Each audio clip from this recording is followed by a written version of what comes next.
Hello everyone, I'm Neha Yadav from Adarsh Shiksha Niketan High School. This is chapter 6 of class 8. This is Jordy's phone. Jordy इस chapter में एक छोटा बच्चा है जो कि अभी ज़्यादा कुछ समझता नहीं है, थोड़ा बहुत समझता है। तो उसका एक जो फादर होते हैं वो एक बारी कहीं पर जा रहे होते हैं। जब हमको कोई चोट लग जाती है तो हम दवाई से उसका इलाज कर लेते हैं, लेकिन हमारे पास अगर कोई इलाज नहीं होता तो हम घर की चीजें यूज करके अपने आप को राहत पहुंचाते हैं। इसी तरीके से एक बार उसके फादर को एक सांप काट लेता है और उसके पास में एक हिरनी होती है जहां पर वो होता है। हिरनी को मारकर उसका जिगर यूज करके वो उस सांप का जहर जो होता है वो निकाल देता है, लेकिन उसे उसकी जान बच जाती है। लेकिन हिरनी के बच्चे जो होते हैं वो इधर उधर घूमते होते हैं, उसके जो बच्चे होते हैं वो इधर उधर घूम रहे होते हैं।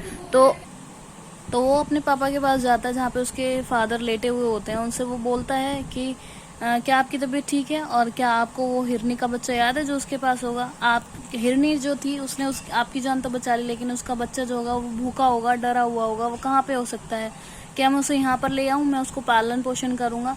तो उसके फादर बोलते हैं कि आप उसको कहाँ पर ढूंढोगे। तो वो कहता है कि मैं उसको ढूंढ लूंगा और मैं उसको लेकर आऊंगा। वो उसको ढूंढने के लिए गया, काफी दूर गया, उसको बहुत खोजा। हिरन का बच्चा कहीं उसको नहीं मिला, लेकिन फिर जब हार कर वो वापस आने लगा तो एक आहट उसको सुनाई दी। उस आहट का उसने पीछा किया, तो वहां पर जैसे ही वो पीछे मुड़कर देखा तो हिरनी का बच्चा उसको वहां पर मिल गया। वह बहुत ज्यादा आंसुओं से भरा हुआ था, उसकी आंखों में आंसू भरे हुए थे और उसने अपना सर उसके ऊपर रख दिया। वो कांप रहा था, उसने बहुत ज्यादा उसको उठाने की कोशिश करी, लेकिन जॉडी यकीन नहीं कर पा रहा था कि वो हिलडुल नहीं सकता था। वो बहुत ज्यादा लगी हुई थी, उसको चोट लग गई थी। मैं धीरे से बोला कि ये मैं हूँ। हिरण के बच्चे ने उसको सूंघते हुए अपनी नाक उठाई ऊपर और उसके हाथ को आगे बढ़ाया और अपनी गर्दन उसके ऊपर डाल दी। उससे वो उत्तेजित हो गया और चारों तरफ आगे बढ़ता गया और बिल्कुल उसके पास नहीं आ रहा था। उसके जो शरीर था वो पूरे तरीके से चोट से भरा हुआ था, लेकिन उसने उसकी चोटों को सहलाया और उसको उठाया और वहां से लेकर चला गया। जब उसको घर पे लेके आया तो उसके जो फादर थे वो बहुत खुश हुए देख कि तुमने इसको ढूंढ ही लिया है।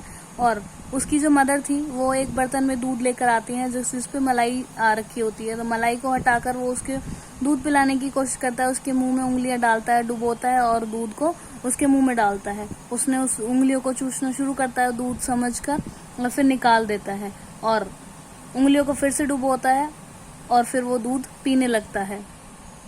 इस तरीके से वो फिर उसी के पास रहता है। वो जो फॉन होता है, जो हिरण का बच्चा होता है, वो फिर उसी के साथ रहता है और वो उसको बचा लेता है, वरना वो मर जाता। उसको जितनी चोट लगी हुई होती है, अगर वो उसको ऐसे ही छोड़ देता, उसके बारे में ना सोचता, तो वो भी मर जाता उस हिरण की तरह।